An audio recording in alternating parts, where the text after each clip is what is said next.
So that bond is always special, అంతే కదా. And plus వ్యక్తిగతంగా కొందరితో మనం కనెక్ట్ అవుతుంటాం. సో అది అంటే మీరు మీ బర్త్డేగా ఆమె మీకు విషెస్ చెప్పే విధానం కానీ తన బర్త్డేకి మీరు విషెస్ చెప్పే విధానం కానీ చూస్తే అంటే ఆ క్లోజ్నెస్, సన్నిహితత్వం అనేది absolutely sir, one of the most important friendships in my life. Like I said, it's 15 years 16 year friendship now. So needless to say, through this journey, through our careers, we've always been an emotional support system for each other. Okay. తనకేమైనా సరే నాకేమైనా సరే మా ఇద్దరికి తెలుసు ఏం జరుగుతుందో, ఒకరొకరి లైఫ్లో ఏం జరుగుతుందో తెలుసు. We've always been there for each other. So అది it's that LKG classmate friendship అనేది సినిమా పరంగా it's very very special. So అది ఎప్పటికీ మారదు. అదే అంటే తను సమంతకు సంబంధించి ఒక సర్కిల్ ఉంది ఒకటి, తను ఏదైతే లైఫ్లో రియల్ లైఫ్లో ఫేస్ చేసిందో ప్రాబ్లమ్స్, దానికి తోడు ఇదేదైతే ఈ మెడికల్ ఇష్యూ తనకి ఏదైతే ఉందో ఆటో ఇమ్యూన్ సిండ్రోమ్, సో ఆ టైంలో ఆమెకి బాగా మోరల్ సపోర్ట్ ఇచ్చిన వ్యక్తుల్లో రాహుల్ రవీంద్రన్, చిన్మయి కూడా ఉన్నారు అని నేను వింటూ ఉంటాను. Okay, right right right. So ఆమె దాని నుంచి బయటపడటానికి, ఆమె దాన్ని ఎదుర్కోవడానికి సో మీరు ఎంత అంటే మీ సపోర్ట్ కానీ తను పూర్తిగా ఇప్పుడు బయటపడిందని అనుకోవచ్చు? తను there are good days and there are bad days sir. పూర్తిగా అనేది అంటే ఆటో ఇమ్యూన్ ఒక్కసారి వచ్చిందంటే దానికి క్యూర్ అయితే లేదు, కానీ ఫస్ట్ కంట్రోల్లోకి తీసుకురావడం, ఆ తర్వాత కంట్రోల్లో ఉంచడం అనేది ఉంటుంది. అంటే యాక్చువల్గా అది ఎందుకు వస్తుంది అనేది కూడా మనకి కరెక్ట్ రీజన్ ఉంది. రకరకాల ట్రిగర్స్ ఉంటాయి సార్. బట్ కోవిడ్ తర్వాత చాలా మందికి అది ఒక కోవిడ్ సైడ్ ఎఫెక్ట్ అన్నట్టు చెప్తున్నారు. అంటే కోవిడ్ ఒక పాండమిక్ అంటే కోవిడ్ తర్వాత వచ్చిన ఒక silent pandemic auto immune pandemic. నా ఫ్రెండ్ సర్కిల్లోనే శామే కాదు, 2-3 ఉన్నారు. అందరికీ వేరే వేరే టైప్ ఆటో ఇమ్యూన్, కొందరికి చాలా సీరియస్ ఆటో ఇమ్యూన్ కండిషన్స్, కొందరికి అంటే ఇంకో ఫ్రెండ్ ఉన్నాడు వాడికి సడన్గా జస్ట్ ఒక్క స్పాట్లో జుట్టు మొత్తం పోయింది, జస్ట్ ఒక్క స్పాట్ లో. సో రకరకాల autoimmune conditions flare up అవుతున్నాయి కోవిడ్ తర్వాత. అది వచ్చేస్తుందా జస్ట్ ఒక్క పర్టికులర్ స్పాట్ లో. అదర్ ఫ్రెండ్ ఆఫ్ మైన్ రాలిపోతుంది అనమాట. అవును అవును. అంటే బేసిక్లీ కోవిడ్ వల్ల అది జరగలేదు, కానీ కోవిడ్ వల్ల ఆటో ఇమ్యూన్ ట్రిగర్ అయింది. ఆటో ఇమ్యూన్ ట్రిగర్ అవ్వడం వల్ల అది జరిగింది. సో రకరకాల ఆటో ఇమ్యూన్, అంటే autoimmune is no silent pandemic sir. అది దట్స్ ద ప్రాబ్లమ్. శామ్ది ఒక రకమైన చాలా కాంప్లికేటెడ్, నా ఇంకో ఫ్రెండ్ ఉన్నాడు వాడికి కూడా చాలా complicated. So she's much better now, she's healthy now, and she is such a strong girl sir. అంటే ఎంత మానసికంగా ఎంత వీక్ కనిపించినా సరే, ఏదైనా సరే షీ విల్ ఆల్వేస్ డూ, చేయాల్సిందే ఎప్పుడు చేసేస్తుంది. ట్రీట్మెంట్ తీసుకోవాలంటే రెగ్యులర్గా డిసిప్లిన్డ్గా ట్రీట్మెంట్ తీసుకోవడం, కానీ ఆ ట్రీట్మెంట్ తీసుకుంటూ అది బెటర్ అవుతున్న ప్రాసెస్లో ఎక్కడ తన వర్కౌట్స్ వదలకుండా ఎంతవరకు కుదురుతుందో అంతవరకు చేసింది. సో షీజ్ అంటే నాకు చిన్నప్పటి నుంచి, అంటే we were kids when we met and became friends, and we've sort of gone through adulthood together. And I think the one thing that has not changed in her life is her sense of discipline. అది నాకు కూడా కొంచెం ఉంటే బాగుండేది, కానీ in years ఫ్రెండ్షిప్లో అది మాత్రం నేను నేర్చుకోలేకపోయి. అంటే నాకు నచ్చిన కొన్ని విషయాల్లో నాకు డిసిప్లిన్ ఉంటుంది, బట్ ఆ సెల్ఫ్ కేర్ అనేది ఉంది కదా, ఆ సెల్ఫ్ కేర్ విషయంలో నాకు పెద్ద డిసిప్లిన్ ఉండదు. ఇప్పుడు ఫర్ ఎగ్జాంపుల్ నేను ఒక స్క్రిప్ట్ రాస్తున్నానంటే చాలా డిసిప్లిన్డ్గా రాస్తా, ఇంకే డిస్ట్రాక్షన్స్ లేకుండా. ఒక్కసారి కూర్చున్నానంటే అది ఫినిష్ అయ్యేదాకా అసలు అటు ఇటు కదలను. అలాంటి విషయాల్లో, నాకు నచ్చిన విషయాల్లో నాకు డిసిప్లిన్ ఉంటుంది. బట్ ఈ వర్కౌట్ అనేది అంటే కొందరు నచ్చి చేస్తారు, కానీ నాకు అలాంటి విషయాల్లో అబ్బా ఆ అమ్మాయికి ఉన్న డిసిప్లిన్ అసలు వేరే లెవెల్ అది. అయ్యో. సో అయ్యా luckily she is a fighter. ఏది ఉన్నా ఎట్లా ఉన్నా కానీ ఆ మెడికల్ ఇష్యూ ఉన్నప్పుడు కూడా తను చేస్తూ వచ్చేదే సార్. అస్సలు వర్కౌట్ కానీ అంటే ఎవరు ఏం చెప్పినా she is trying alternate therapies and treatments and things like that. So ఎవరు ఏం చెప్పినా సిన్సియర్గా కరెక్ట్ టైంకి ఏది తీసుకోవాలో, ఏం ఎక్సర్సైజెస్ చేయాలో, ఏం చేయాలో అంతా చేస్తుంది.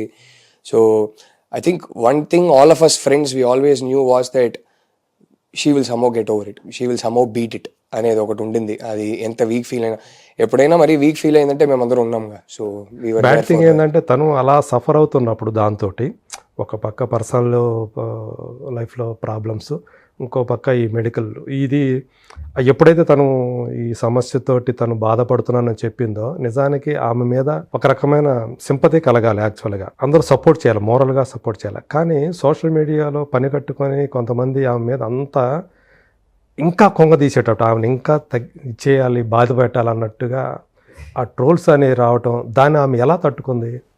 నాకు అర్థం కాదు సార్ అది. అంటే కైండ్నెస్ అనేది ఇట్స్ అ బేసిక్. మనం కైండ్గా లేకపోయినా పర్లేదు, అన్కైండ్గా ఉంటే చాలు కదా. అదేమో అది అంటే అది అంతే. కొందరు సోషల్ మీడియాలో ఓకే యాక్సెస్ ఉంది కదా, ఎవరినైనా ట్యాగ్ చేసి ఏదైనా చెప్పొచ్చు కదా అని చెప్పేస్తారు. అది మరి అదేదో ఆమె ఏదో సింపతి పొందడం కోసమే ఇదన్నీ పెడుతుంది, ఇవన్నీ చెప్తుంది అని చెప్పేసి అలా ట్రోల్ చేయటం. 7, 8, 9 monthsకి అసలు ఏది పోస్ట్ చేయలేదు, అసలు బయటికి రావట్లేదు తను. అవును. తను ఏం డీల్ చేయాలో తన పాప ఒంటరిగా తనే డీల్ చేసింది. కానీ ఫైనల్లీ ఫైనల్లీ ఒక శాకుంతలం రిలీజ్కి వచ్చినప్పుడు, లేకపోతే యశోద రిలీజ్కి వచ్చినప్పుడు అప్పుడు బయటికి రావాల్సిందే, తప్పదు. అండ్ ఎక్కడో తనని నమ్మి ప్రొడ్యూసర్స్ డబ్బులు పెట్టారు, దీన్ని నేను ప్రమోట్ చేయాలి అని చెప్పి బయటికి వచ్చింది. బయటికి వచ్చి ఫైనలీ ఇప్పుడు ఒకరి ఇంటర్వ్యూలో ఏదైనా ఒకటి అడిగితే అది మరి ఇంకేం జవాబు ఇవ్వాలి? అవును, ఉన్నది ఉన్నట్టే కదా చెప్పాలి. సో అది ఏమో దాన్ని మళ్ళీ ట్రోల్ చేయడం అది నాకు అర్థం కాదు. It's something very sad. It's obviously she is one of the biggest heroines and she is one of our biggest stars కాబట్టి ఎక్కువ ట్రోలింగ్ చేస్తారు. బట్ అది ఐ థింక్ ఎవ్రీబడి వాళ్ళ వాళ్ళ లెవెల్లో అందరికీ trolling is okay sir. Like sometimes when I get trolled I have fun. I mean it's you laugh at it. But ఒక line దాటితే అది ట్రోలింగ్ అని కూడా కాదు. అది just becomes personal attacks after point, it becomes character assassination after point. And that is sad. I don't know what to say. It is difficult for anybody. It is very very difficult for anybody.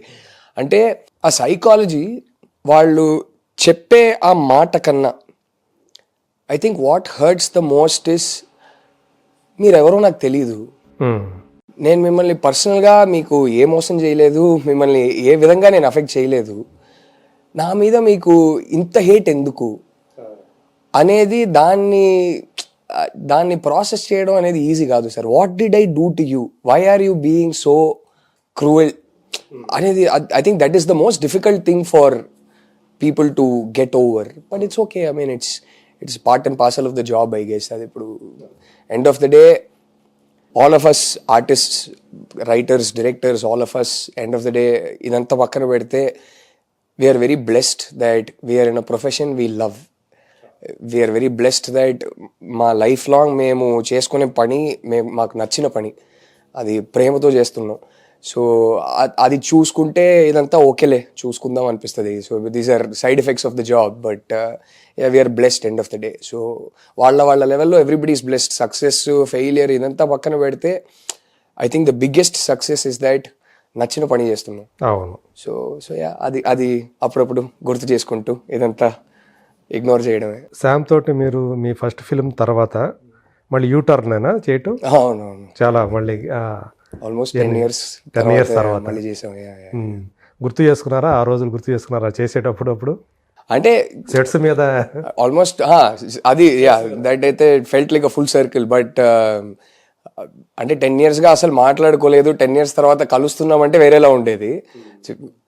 రెగ్యులర్గా కలుస్తూ ఉంటాం, రెగ్యులర్గా మాట్లాడుతూ ఉంటాం కాబట్టి కొత్తగా ఏమీ అనిపించలేదు. So but I think for me the most the biggest take away was that 10 years తర్వాత తనతో యాక్టింగ్ చేస్తున్నప్పుడు తన గ్రోత్ చూసా. అది చూసి అసలు ఆ శామ్కి అసలు జమీన్ ఆస్మాన్ ఫరక్ ఉందనిపించింది. That I felt very proud that ఆ growth as an actor.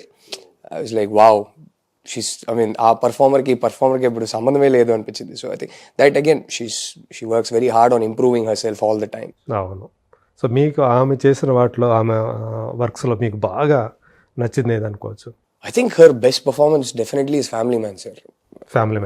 Family Man చూసి అంటే ఈ లెవెల్కి వెళ్ళగలుగుతుంది పర్ఫార్మర్గా, ఇలాంటి ఒక పర్ఫార్మెన్స్ ఇవ్వగలుగుతుంది నాకు కూడా తెలీదు. ఐ వాజ్ లైక్ వావ్, ఆ క్యారెక్టర్ కూడా అలాంటి క్యారెక్టర్ చేస్తారు కూడా ఎవరు అనుకోవాలి. అయ్యో అస్సలు రాజీ ఏది రాజీ, అయ్యో ఐ థింక్ ఫస్ట్ బస్సులో ఒక మనిషి మిస్బిహేవ్ చేస్తాడు రాజీ క్యారెక్టర్తో. సైలెంట్గా దిగి వెళ్ళిపోతుంది.